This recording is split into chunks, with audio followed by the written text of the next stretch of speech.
Bienvenue sur la FM 100.9. On parle des élections législatives des 11 et 18 juin prochains et notamment de la première circonscription de la Loire, détenue actuellement par le socialiste Régis Juanico, député donc de cette première circonscription qui concerne donc Saint-Étienne-Nord, Roche-la-Molière, Saint-Genélaire, Saint-Jean-Bonnefond, Saint-Priant-Jarès, Saint-Victor-sur-Loire et Villars. Régis Juanico donc qui est dans nos studios ce matin. Régis Juanico, bonjour. Bonjour Philippe Bory. Alors avec vous donc on va parler de ces élections législatives puisque vous sollicitez donc un nouveau mandat. Vous avez dit d'entrée de jeu que ça sera d'ailleurs le dernier. Oui, je me suis engagé effectivement à m'appliquer une règle que je défends depuis longtemps dans mes programmes politiques, qui est le non-cumul des mandats dans le temps, à 3 mandats consécutifs sur le même mandat. Et donc, ayant été élu en 2007, réélu en 2012, bien évidemment, ce troisième mandat, si je suis réélu, sera le dernier. Alors, vous êtes donc l'actuel député de cette première circonscription de la Loire, membre du Parti Socialiste, et vous dites aux habitants que vous dites en tout cas aux habitants, vous avez un député actif, présent, efficace, gardez-le. Est-ce que vous pouvez vous justifier là-dessus ? Souvent, on entend les critiques sur le travail des parlementaires, sur le travail des députés. Il faut savoir qu'il y a des députés qui bossent. Il y en a en plus dans ce département. J'en fais partie. Et c'est vrai que je suis classé aujourd'hui comme 3e député le plus assidu au niveau de l'Assemblée nationale. Et j'ai effectivement fait une quinzaine de rapports parlementaires qui ont débouché sur des mesures concrètes pour la vie de nos concitoyens. On pourra en reparler. Et donc ce que je dis tout simplement, c'est qu'aujourd'hui, les gens me connaissent bien sur cette circonscription. Ils savent qu'ils peuvent compter sur moi. Ils connaissent mon travail à l'Assemblée nationale, mais aussi ma présence sur le terrain. Ils savent que je suis un des plus actifs à l'Assemblée nationale, mais aussi présent sur le terrain. Et donc par rapport à cela, effectivement, cela permet d'envisager que ces électeurs-là me fassent à nouveau confiance, tout simplement parce que je me suis fixé un certain nombre de règles, dont une qui veut qu'il faut rendre compte de son mandat aux électeurs, ce que je fais très régulièrement, chaque semaine bien sûr, avec une lettre d'information, mais aussi chaque année lors d'un bilan annuel public. Et le dernier à Villars en 2016 avait réuni plus de 600 personnes. Donc on voit qu'on peut aujourd'hui tisser des liens très forts, associer nos concitoyens, comme je le fais aussi à travers un observatoire citoyen, et puis surtout être capable de travailler sans dogmatisme à l'Assemblée nationale, de façon transpartisane, notamment quand on fait des rapports avec des députés de la majorité ou de l'opposition, comme je l'ai fait, et puis surtout défendre le territoire. Alors, après ces élections présidentielles, Régis Juanico, l'arrivée donc au pouvoir d'Emmanuel Macron, vous souteniez donc Benoît Hamon, le candidat du Parti Socialiste. Quelle est votre analyse de la situation politique actuelle avec un Premier ministre donc issu de la droite, des Républicains, qui vient d'être nommé à Matignon? Est-ce que c'est pas un peu la confusion dans les têtes? Oui, nous sommes dans une période de grande confusion politique. Nous sommes dans une période où il y a une défiance très importante entre les Français et le monde politique, et les élus en général. Et nous sommes dans une période politique aussi où l'extrême droite, le Front National, n'a jamais été aussi haut dans les urnes. Et par rapport à cela, nos concitoyens ont besoin, les électeurs de gauche en particulier, ont besoin de repères forts.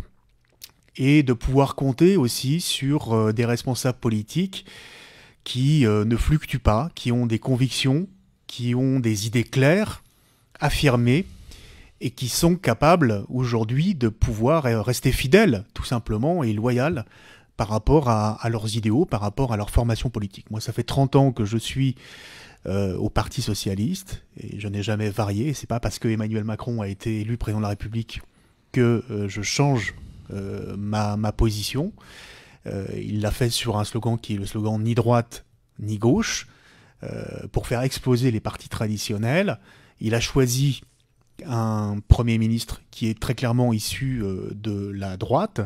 Et donc, aujourd'hui, même si les résultats des élections présidentielles ont été décevants pour Benoît Hamon, qui a été lâché en route par quelques socialistes comme Manuel Valls après les primaires, et parce qu'il y a eu un vote utile des électeurs de gauche à la fois pour Jean-Luc Mélenchon et pour Emmanuel Macron, pour diverses raisons, Ce n'est pas une raison aujourd'hui pour abandonner nos idéaux, notre formation politique. Moi, je reste socialiste, même si ma candidature est une candidature de rassemblement avec les écologistes, avec les citoyens.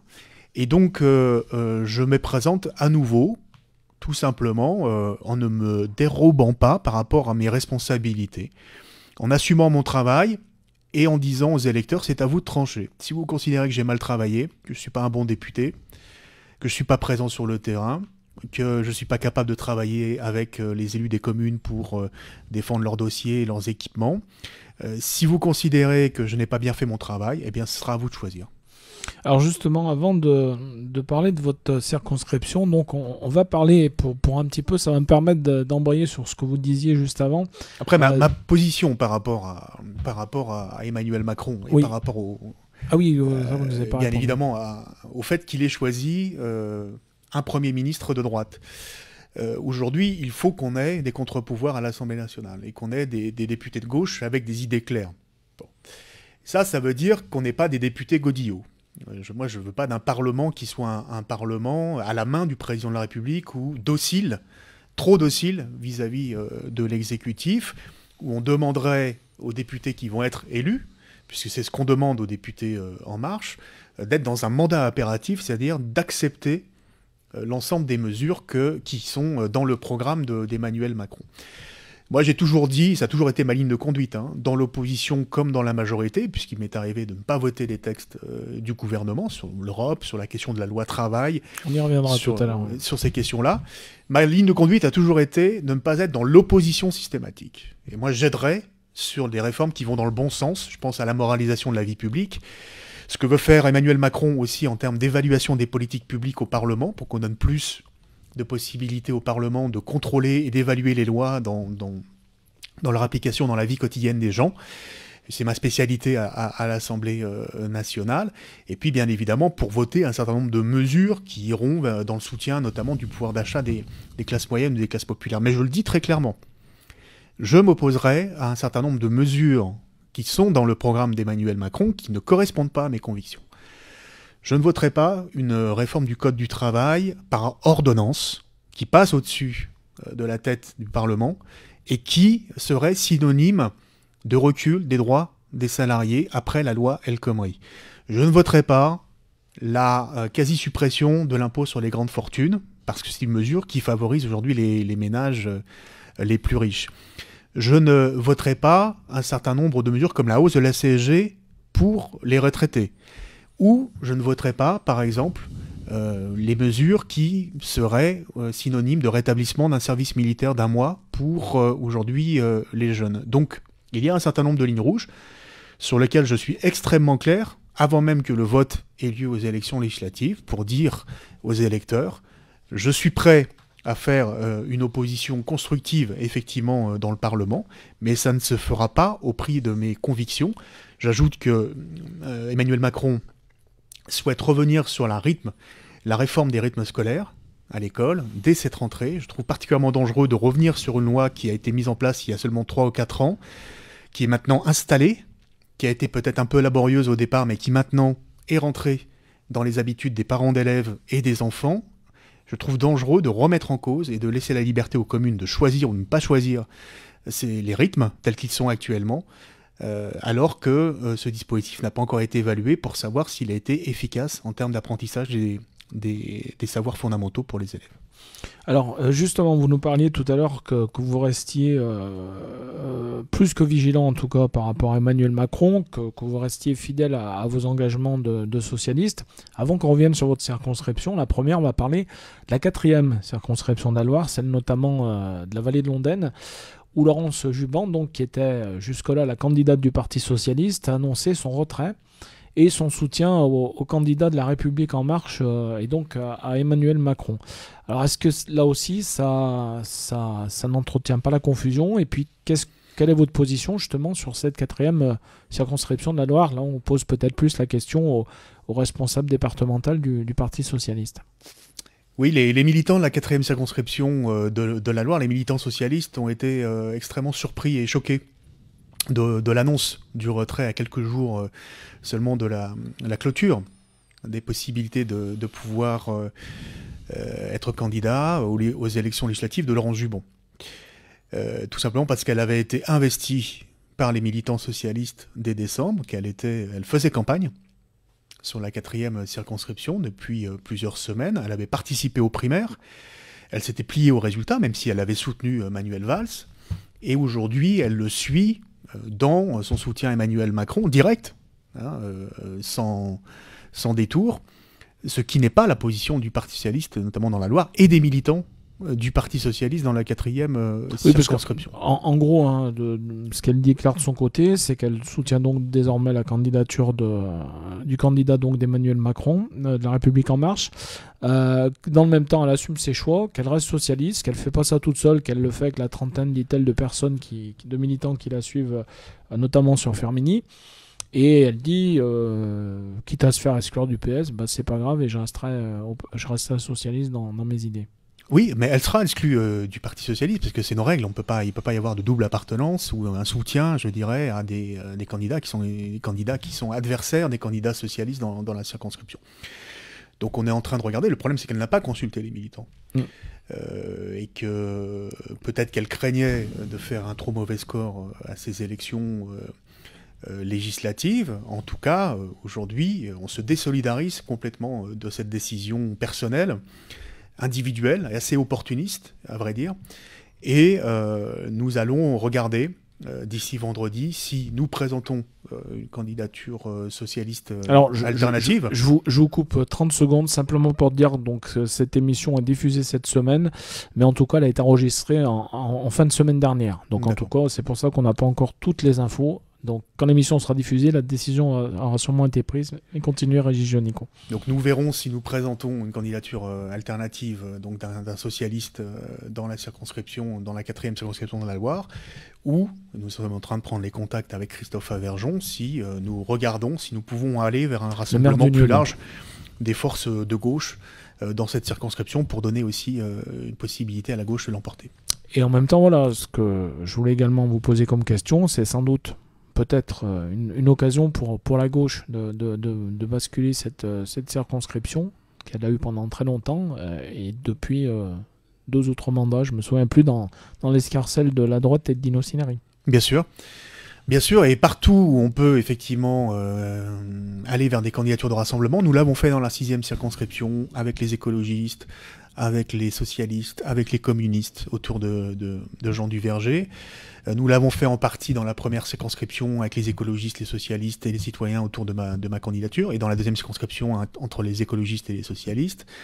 Chaque fois que nous pouvons effectivement rassembler les forces de gauche et permettre les possibilités d'envoyer à l'Assemblée nationale effectivement des députés de gauche, nous regardons très attentivement les choses et nous discutons.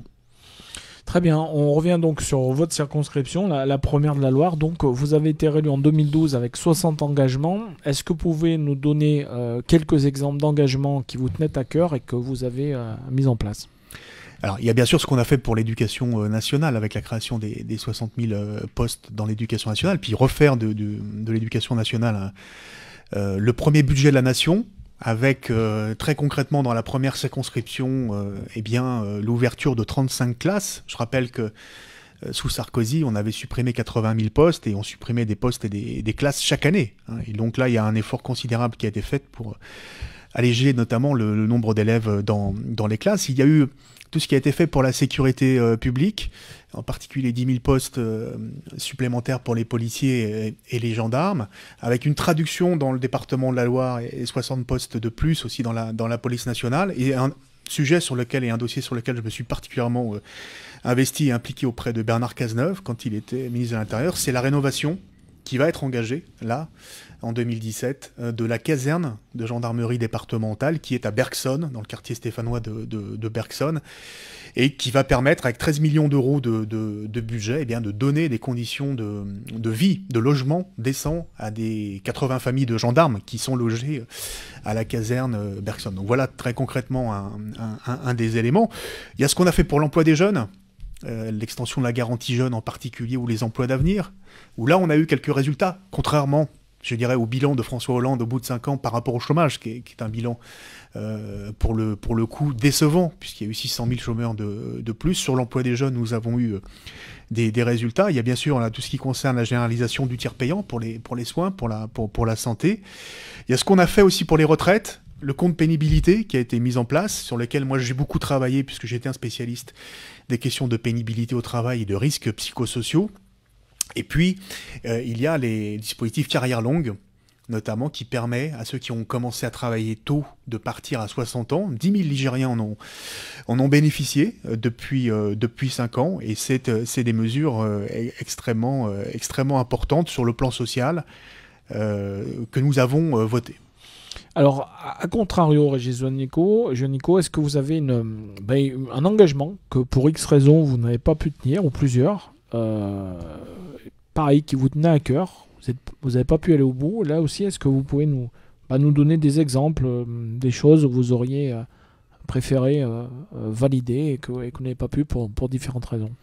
Il y avait la question dès 2012, sur laquelle moi je n'ai pas voté le texte qui nous était proposé au Parlement, qui était que le président Hollande s'était engagé à renégocier le traité budgétaire européen, le TSCG à l'époque. Ça n'a pas été fait, et ça a été un des premiers textes sur lequel moi je n'ai pas pu voter pour, bien évidemment. Et il y a eu la loi travail, où nous nous sommes opposés à son contenu, c'est-à-dire faciliter les licenciements et payer moins bien les heures supplémentaires. Mais vous savez qu'il y a eu le 49.3, donc un passage en force du gouvernement. Et puis, nous aurions souhaité, sur la question du crédit d'impôt compétitivité entreprise et le pacte de responsabilité, c'est-à-dire l'allègement de charges de cotisation employeur dans les entreprises sans contrepartie en termes d'emploi, et on a vu qu'il n'y avait pas eu de résultat sur le plan économique et sur le front du chômage. Nous aurions voulu mettre des contreparties plus fortes aux employeurs sur la création d'emplois.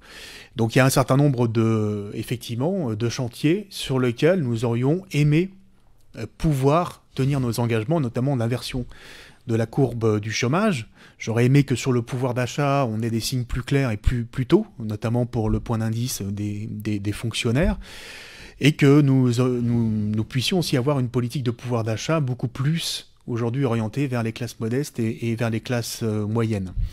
Mais voilà, il y a des chantiers qui ont été lancés. Beaucoup des engagements que nous avions pris devant les Français ont été tenus. Et par contre, il reste un certain nombre de chantiers sur lesquels il faut que nous allions plus loin. Je pense en particulier à la question du burn-out et à la reconnaissance du syndrome d'épuisement professionnel comme maladie professionnelle. Oui, parce que justement, oui. Quand Benoît Hamon était venu à Saint-Étienne, pas juste avant les présidentielles, mais il était venu une fois précédemment, il avait notamment tenu, je me souviens, une petite conférence à la Maison de Quartier du Soleil. L'amicale du Soleil, non, Maison de Quartier. Justement, sur le burn-out, le burn-out, c'était un petit peu un de ses fers de lance. Bien sûr, nous avons déposé une proposition de loi. Est-ce que ce problème-là, pendant la mandature, mais nous allons continuer à travailler pour une meilleure reconnaissance du burn-out aujourd'hui, parce que ça touche toutes les catégories. Ouais, mais est-ce que pendant des années, ça n'a pas été un sujet qui faisait rire un petit peu tout le monde et qui aujourd'hui on prend vraiment très au sérieux? C'est un sujet qui est arrivé par le cabinet Technologia, d'experts en conditions de travail, par les syndicats. Qui en ont pris conscience, parce que ça touche aussi bien les chefs d'entreprise que les salariés, que les enseignants, que les agriculteurs, que aujourd'hui toutes les catégories en fait de population sont touchées aujourd'hui par la question du burn-out. Et nous souhaitons vraiment avancer sur cette question dans le prochain mandat, en faisant mieux reconnaître ce syndrome-là et en faisant de meilleures préventions, notamment sur l'organisation du travail. Alors, vous dites que vous êtes l'un des rares députés à faire ce que vous appelez un bilan public annuel. Peut-être on va revenir là-dessus parce que c'est intéressant de savoir comment vous fonctionnez dans la circonscription, puisque vous êtes à la fois dans la circonscription et puis à Paris à l'Assemblée nationale. Alors, je suppose que sur place, vous avez une équipe qui bosse avec vous. Mais une fois par an, donc, vous tenez un bilan de mandat public. Donc là, c'est pour justement que les gens mettent des croix en face des engagements que vous aviez tenus et voir s'ils le sont bien. Oui, et puis c'est aussi se rendre compte de tout le travail qui est fait à Paris, parce que souvent on a des images médiatiques qui sont l'hémicycle un peu vide, ou des gens qui peuvent dormir parfois, ça arrive, qui sont loin de la réalité en fait. On travaille beaucoup à l'Assemblée nationale, notamment le petit groupe de députés qui sont le plus investis sur les missions de contrôle et d'évaluation des politiques publiques. Et donc, c'est aussi montrer toute l'étendue du travail parlementaire, défendre des dossiers locaux, du territoire aussi, à Paris. J'ai évoqué tout à l'heure la caserne de gendarmerie de Bergson à Saint-Étienne, mais aussi infléchir, modifier, amender, et puis être aussi en proposition sur un certain nombre de textes de loi. Et lors du dernier bilan de mandat, par exemple, j'ai mis en évidence le travail que j'avais réalisé sur les questions du sport, santé, bien-être, par exemple, puisque la première fois dans la loi santé, nous avons fait voter la possibilité de prescrire du sport sur ordonnance, des activités physiques adaptées pour les malades atteints d'une affection de longue durée, que ce soit les maladies cardiovasculaires, que ce soit Alzheimer, que ce soit le diabète, le cancer. Qu'ils aient la possibilité de se faire prescrire du sport sur ordonnance pour aujourd'hui mieux récupérer, lutter contre les traitements qui sont des traitements fatigants et aussi prévenir la récidive aussi de ces maladies chroniques et faire des économies aussi pour la sécurité sociale. Ça maintenant c'est dans la loi de santé publique. La simplification du certificat médical pour la pratique sportive qui était demandé chaque année dans les clubs, ça aussi, je l'ai fait voter dans la loi santé. Désormais, c'est tous les ans, c'est tous les 3 ans que on aura à produire un certificat de non-contre-indication à la pratique sportive. J'ai fait voter aussi lors de la dernière année un fonds héritage sportif et territorial pour les clubs amateurs dans le cadre de la candidature des Jeux Olympiques de Paris 2024. Et qui permettra de faire des équipements sportifs de proximité et aussi d'accompagner les projets des clubs sur le terrain, notamment quand ils font des projets avec les établissements scolaires, quand ils font de la pratique sportive adressée aujourd'hui aux personnes en situation de handicap, ou quand ils sont dans le sport santé bien-être. Donc vous voyez des choses très concrètes aujourd'hui dans la vie des gens. Et le bilan de mandat est le moyen, à travers un film, à travers une explication et un échange, de rendre compte du mandat de parlementaire tous les ans. Et ça, c'est une discipline que je me suis imposée. Je suis le seul parlementaire dans la Loire à le faire. Alors justement, Régis Juanico, comment vous nous parlez, donc vous aviez aidé en tout cas à ce que de nouvelles lois passent à l'Assemblée nationale.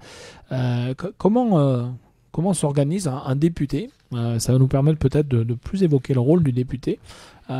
Pour faire passer un texte de loi, par exemple, il faut que vous soyez un nombre minimum. Comment ça se passe?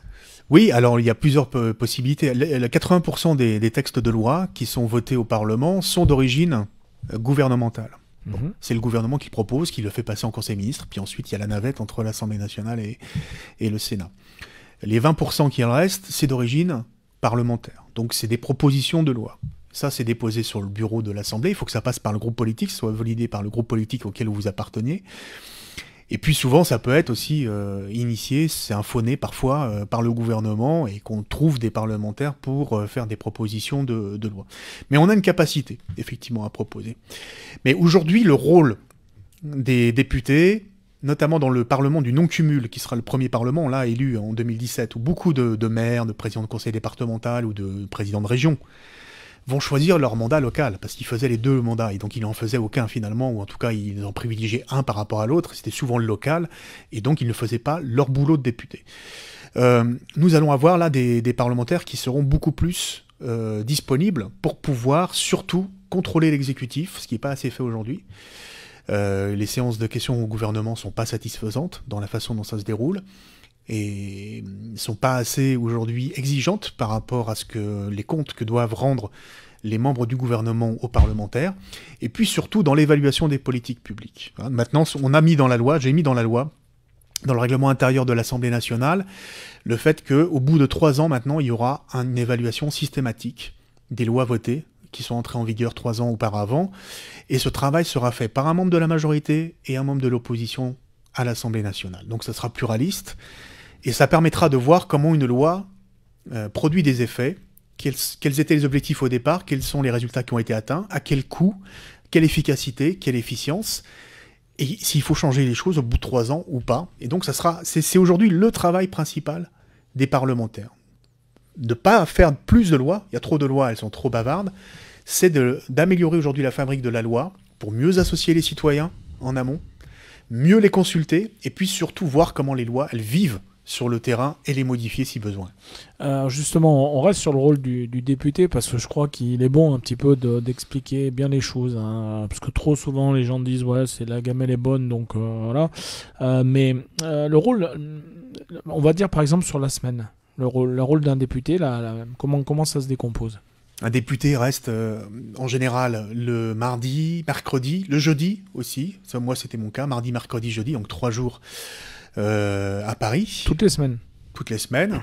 Et le reste du temps, il est présent sur le terrain, dans sa circonscription. C'est là où le mandat de député est extrêmement intéressant, parce que nous sommes à la fois des élus de la nation, qui siégeons à l'Assemblée nationale au nom de la nation, de tout le peuple français, mais nous sommes aussi des élus d'une circonscription, 110 000 habitants pour la première circonscription, tout le Nord Saint-Étienne, où nous passons le reste de la semaine, jeudi, vendredi, samedi, dimanche, compris les jours fériés bien évidemment et les jours de commémoration, auprès de nos concitoyens, dans les manifestations locales, dans l'inaugurations, les assemblées générales des associations, et puis diverses manifestations locales, mais nous sommes en permanence présents sur le terrain, ce qui nous permet d'échanger, de faire remonter parfois les idées, parfois les propositions, parfois le mécontentement. Nous n'avons pas été assez écoutés par l'exécutif pendant ces 5 dernières années, ce qui a expliqué aussi le mouvement de contestation au sein de la majorité parlementaire et vis-à-vis de François Hollande. On n'a pas été assez écoutés quand nous disions que nos électeurs étaient mécontents.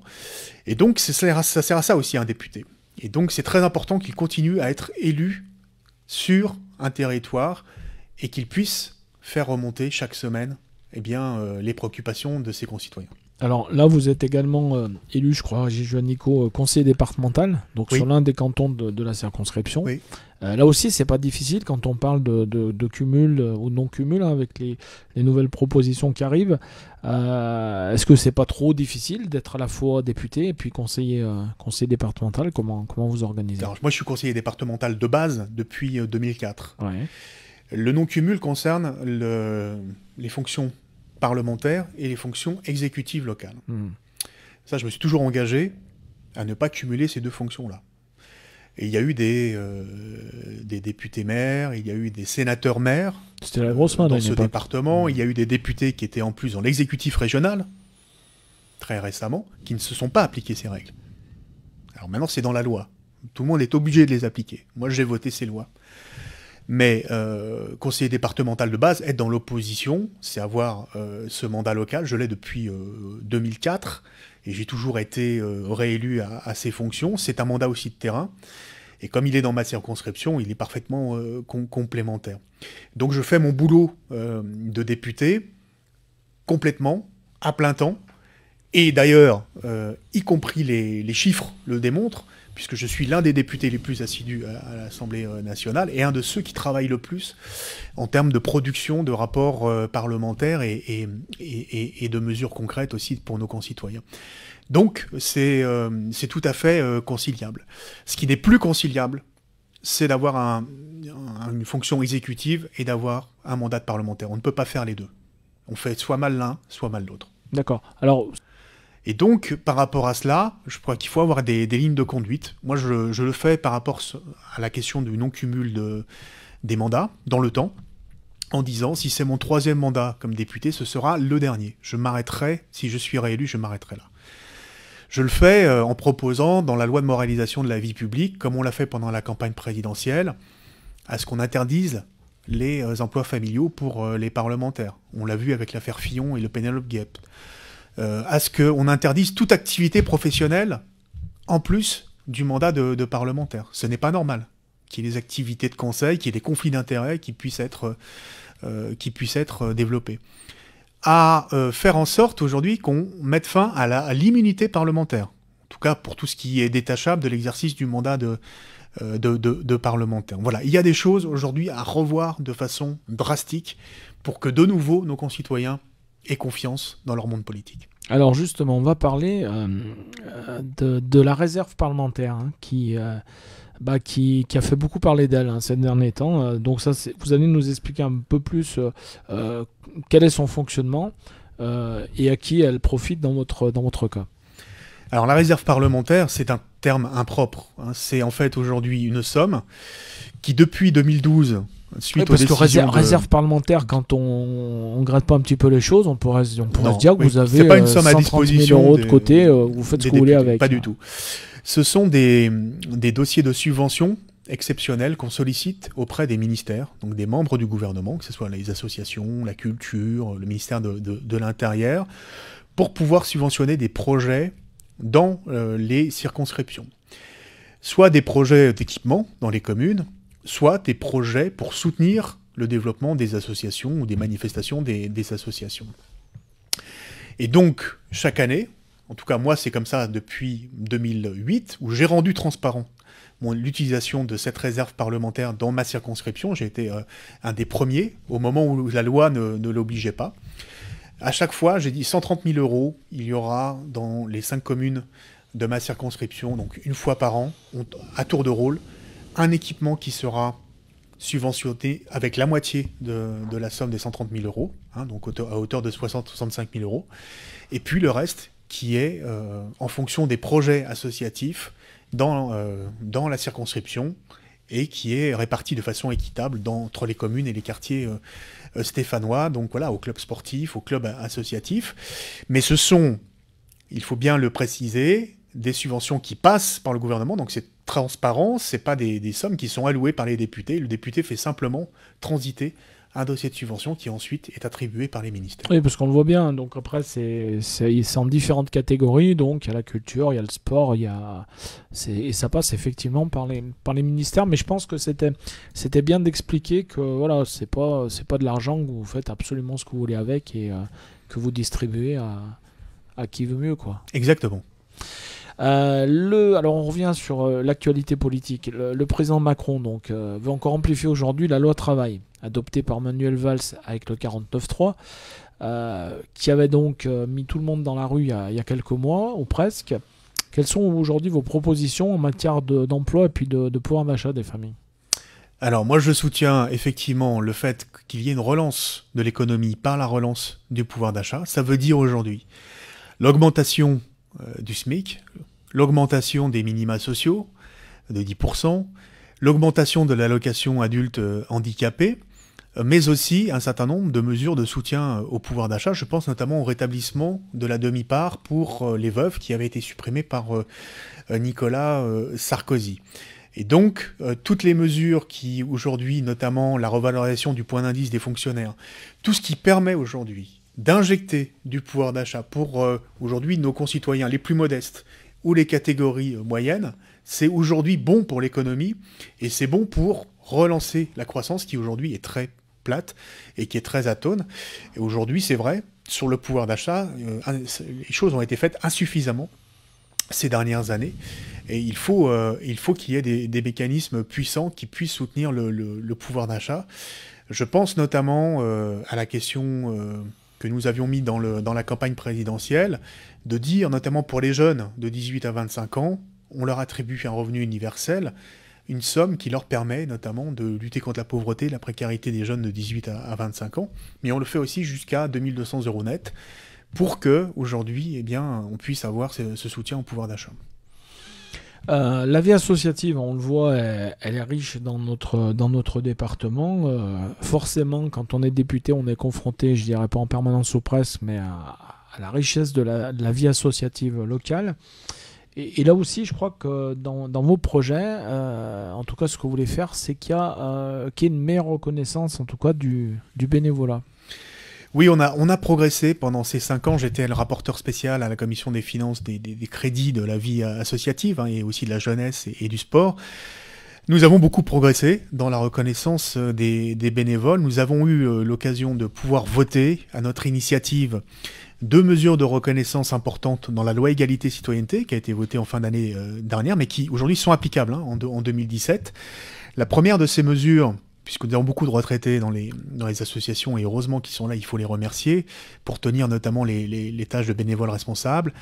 Il faut aussi inciter les salariés à s'engager dans la vie associative. Donc, nous avons créé un congé d'engagement bénévole, qui est un congé que peut demander tout salarié à son employeur, de 6 jours maximum par an, pour pouvoir se mettre à disposition de son association, et possiblement rémunéré s'il y a une négociation dans l'entreprise qui permet de rémunérer ce congé. Donc 6 jours par an à disposition de son association pour les salariés, c'est le congé d'engagement bénévole. Et puis nous avons aussi créé le compte d'engagement citoyen, qui est un compte qui permet aujourd'hui aux salariés, à tous les bénévoles, en fait, tous les bénévoles, de pouvoir bénéficier, à partir du moment où ils donnent 200 heures de leur temps à leur association, de pouvoir bénéficier de 20 heures de formation chaque année. Formation soit utilisée pour se perfectionner dans les questions de gestion de la vie associative, mais ça peut être aussi sur tout autre sujet, et notamment des formations qualifiantes liées à sa profession ou à ses loisirs. Très bien, mais est-ce qu'on n'a pas finalement, je dirais, le même problème avec le monde associatif, avec le monde syndical et voire le monde politique, pour recruter en tout cas ou en tout cas donner aux gens envie de s'y intéresser un peu plus, pour recruter des bénévoles? Non, le problème est sur les bénévoles responsables. C'est pour ça qu'il faut simplifier leur travail. Du bras et c'est des ce qu'on a têtes, fait. Surtout, hein, c'est ce qu'on a fait avec le dossier unique de subvention. Aujourd'hui, c'est pas évident de s'engager. Le dossier unique de subvention, on a fait les mesures de simplification par rapport aux charges de travail qui pèsent sur les bénévoles responsables. Mais aujourd'hui, il y a de plus en plus de bénévoles dans le pays. C'est plus 15% depuis 4-5 ans, c'est plus 30% chez les jeunes. Simplement, il y a les jeunes qui font de plus en plus un service civique qui leur permet derrière aussi de continuer à s'engager dans le bénévolat associatif, et là, pour le coup, sur des tâches de conseil d'administration. Donc, on a des bénévoles et c'est la richesse du pays. On a 16 millions de bénévoles, on a plus d'1 million d'associations. Donc, il faut les décharger de ces tâches administratives, simplifier leur travail, notamment le travail de demande de dossiers de subvention. Il faut les aider financièrement. Sur les aides financières, ce que nous avons fait est important, puisque nous avons consacré près d'1 milliard d'euros à baisser la taxe sur les salaires qui pèse sur les emplois associatifs. Quand vous êtes employeur associatif, vous payez une taxe sur les salaires, et donc qui est une charge importante. Et depuis 2014, les associations employeuses ne payent plus jusqu'à 20 000 euros de ces taxes sur les salaires. Et puis depuis cette année, nous allons étendre ce principe en le fixant à 4% de la masse salariale, ce qui fait que chaque association qui a un nombre important d'employés pourra déduire 4 à 5% de sa masse salariale dès le départ, ce qu'on a fait pour les entreprises, pour le crédit d'impôt compétitivité entreprise. Ça, c'est une mesure qui très directement vient d'un rapport que j'ai écrit avec d'autres collègues en 2013 et qu'on a remis à Jean-Marc Ayrault sur la fiscalité du secteur non lucratif, et qui demandait qu'on ait des mesures de soutien financier, et c'est en vigueur. Très bien. Régis Juanico, on a fait, je crois, le tour. C'est quoi le mot d'ordre du PS finalement pour ces législatives? C'est faire gagner la gauche? Oui, qu'il y ait un maximum de députés de gauche au Parlement. On va avoir besoin on le voit aujourd'hui avec cette élection atypique où Emmanuel Macron était au second tour, mais face au Front National, mais où le Front National a quand même réalisé son plus fort score en termes de voix dans le pays depuis maintenant longtemps. On a besoin d'avoir des élus solides, des élus crédibles, qui sont fidèles à leurs valeurs, sur qui les gens peuvent compter, et qui en même temps ne sont pas des girouettes et ne tournent pas le dos à leurs valeurs ou à ce qu'ils ont toujours défendu. Donc il y a besoin aussi d'authenticité, et qu'on ait des députés d'abord un peu aguerris, qui connaissent comment ça se passe pour ne pas se faire écraser ou se faire marcher dessus par l'exécutif au Parlement, qui sont capables de résister, et qui seront capables aussi, le moment venu, de s'opposer à certaines mesures qui nous paraissent aujourd'hui dangereuses. Et c'est notamment le cas sur la question du loi travail, quand on nous annonce une loi travail puissance 10. Donc voilà, je dis aux électeurs, vous avez des députés qui sont parmi les plus actifs, les plus présents, qui sont efficaces, qui ont montré qu'ils avaient pu permettre des avancées concrètes dans votre vie quotidienne. Eh bien ceux-là, gardez-les. Peut-être un mot pour terminer également sur vos concurrents sur la première circonscription. Il y a notamment Gilles Artigue, qui voudrait bien reprendre le siège que vous lui avez soufflé en 2007, 2008. Oui, en 2007. 2007. Il a été battu une première fois. Ouais, et donc, battu à nouveau une deuxième fois en 2012, puis battu à nouveau aux élections départementales sur cette circonscription. Il était vice-président du département et il a été battu par Pierre Courbon et Arlette Bernard, qui est ma suppléante, qui est ma députée suppléante. Et donc, il est abonné aux défaites électorales. Bon, très bien. Régis Juanico, merci à vous d'être passé par les studios de la FM. Pour en savoir plus, c'est quoi le site internet? Oui, juanico.fr. Bien bien. évidemment, vous aurez tous les documents de la campagne. Merci à vous et puis à très bientôt pour peut-être vous recevoir à nouveau après une nouvelle élection. En tout cas, nous ne savons pas ce que l'avenir nous réserve. Donc, à très bientôt, Régis Avec Juanico plaisir. sur la FM. Merci à l'ORFM.